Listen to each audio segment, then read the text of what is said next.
Bueno, vamos a hablar de hipotiroidismo, de bocio y de tiroiditis. Empezamos por hipotiroidismo. Se define como una insuficiente acción de las hormonas tiroideas, que puede deberse a dos motivos: por disminución de la producción de hormonas o por resistencia a estas hormonas en los tejidos. La frecuencia depende de las poblaciones, pero es bastante frecuente, entre un 2 a un 7% de la población sufre hipotiroidismo. Es más frecuente en las mujeres, de 5 a 10 veces. Va aumentando la frecuencia a medida que aumenta la edad. El hipotiroidismo hipofisario hipotalámico es muy infrecuente, es el 1% de las causas de hipotiroidismo. Y cuando la causa es autoinmune por anticuerpos antiperoxidasa, muchas veces se asocia a otras enfermedades autoinmunes. Vamos a ver la etiología y la clasificación de los hipotiroidismos. Los podemos dividir en dos: primarios o centrales. Los primarios son cuando la causa está en la tiroides, y los centrales pueden ser hipofisarios o de el hipotálamo. Podemos hablar entonces de un hipotiroidismo primario cuando el defecto está en la tiroides, de un secundario cuando está en la hipófisis y de un terciario cuando está en el hipotálamo. En cuanto a los primarios, pueden ser por dos causas: o por disminución del tejido tiroideo o por disminución de la síntesis de hormona tiroidea.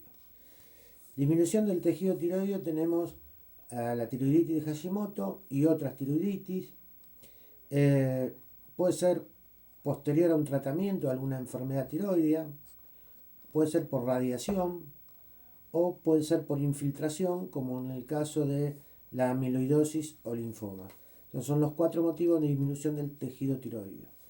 Por disminución de la síntesis, puede ser por algún déficit de enzimas congénito, raros, muy raros.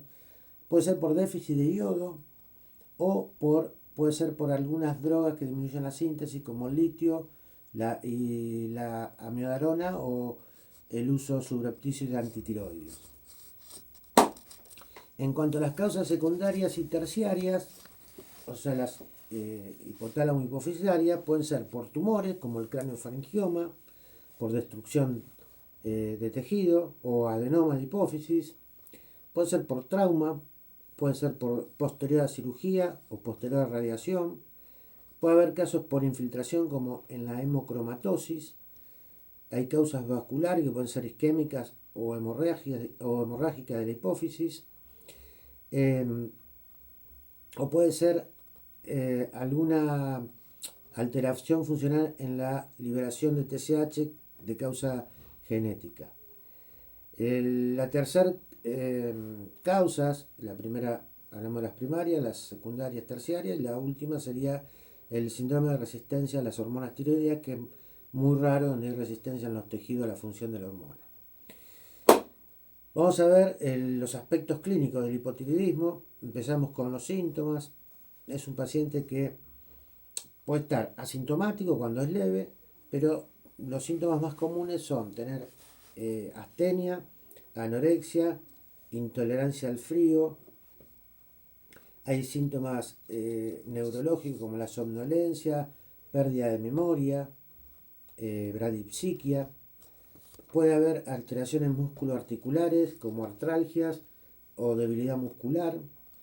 Gastrointestinales, la constipación es común. Hay causas genitales como disminución de la libido, infertilidad, alteraciones menstruales, impotencia sexual.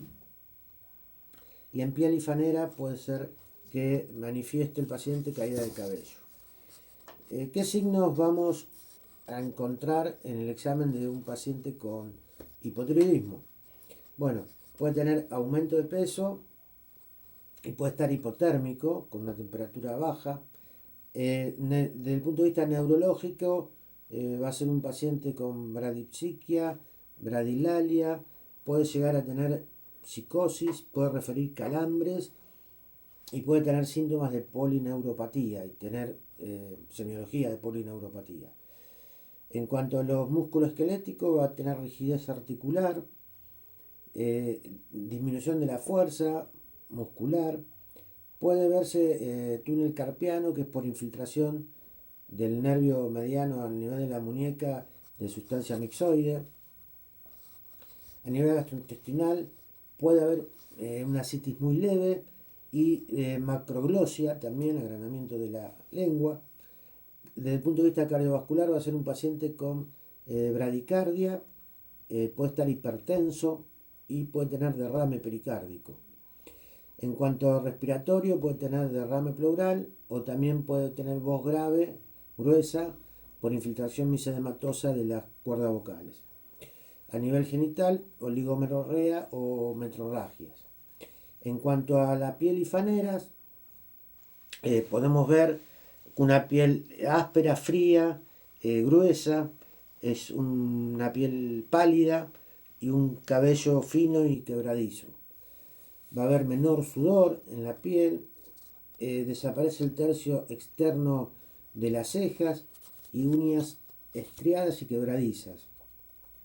Y también puede tener edema en las caras, mixedema, más que nada en la región de los párpados.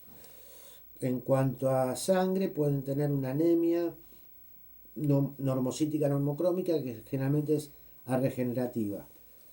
También puede tener una anemia megaloblástica en caso que se asocie a una gastritis atrófica autoinmune.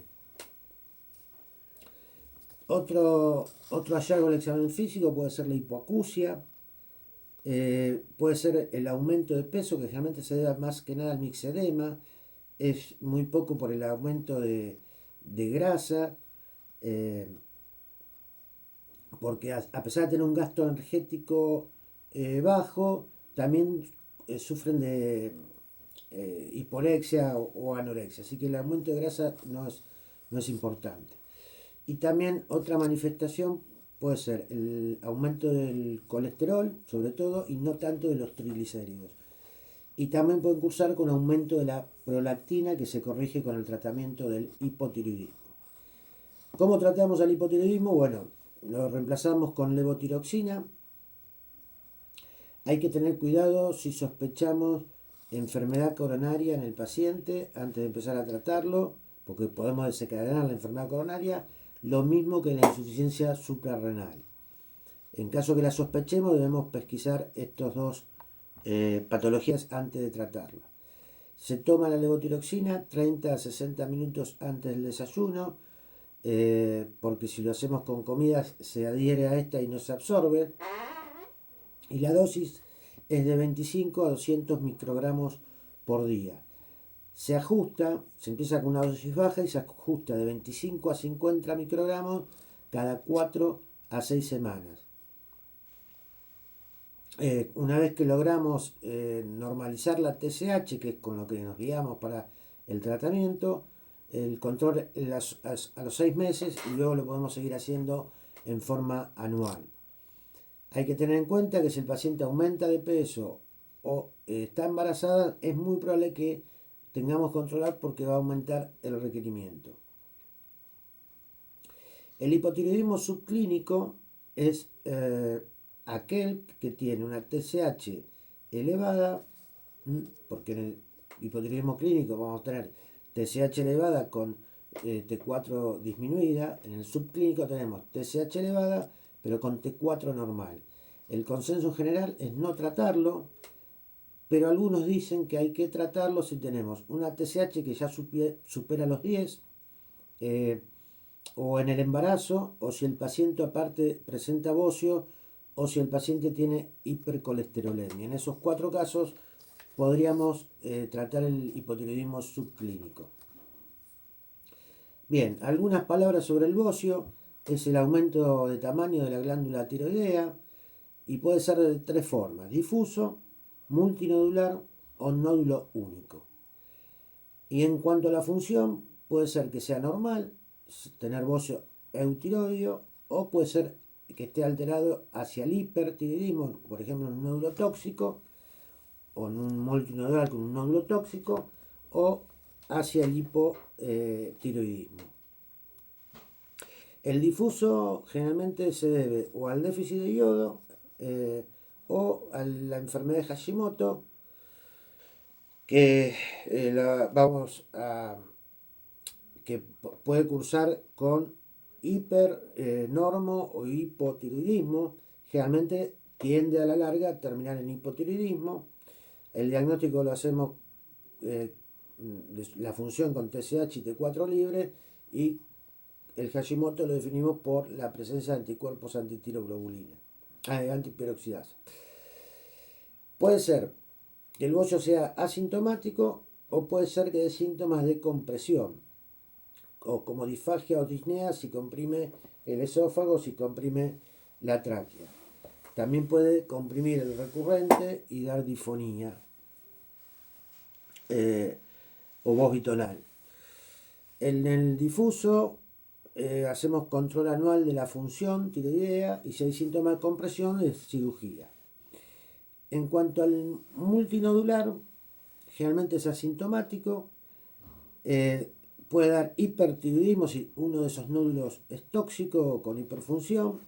En ese caso puede haber algún nódulo sospechoso que tengamos que hacer una punción de aspiración con aguja fina guiada por ecografía para descartar cáncer de tiroides. Y también el tratamiento puede llegar a ser cirugía si está dando algún síntoma de compresión como el difuso. En cuanto al nódulo único, lo vamos a ver en el próximo práctico junto con hipertiroidismo.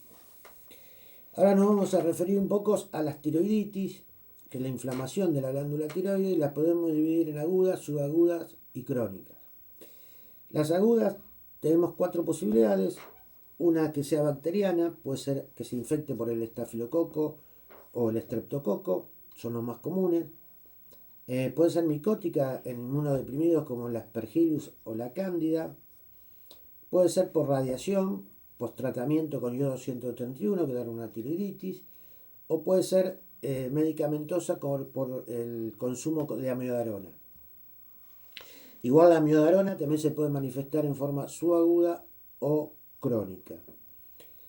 Bien, las subagudas tenemos 2 posibilidades: la tiroiditis granulomatosa o de Decker-Wein.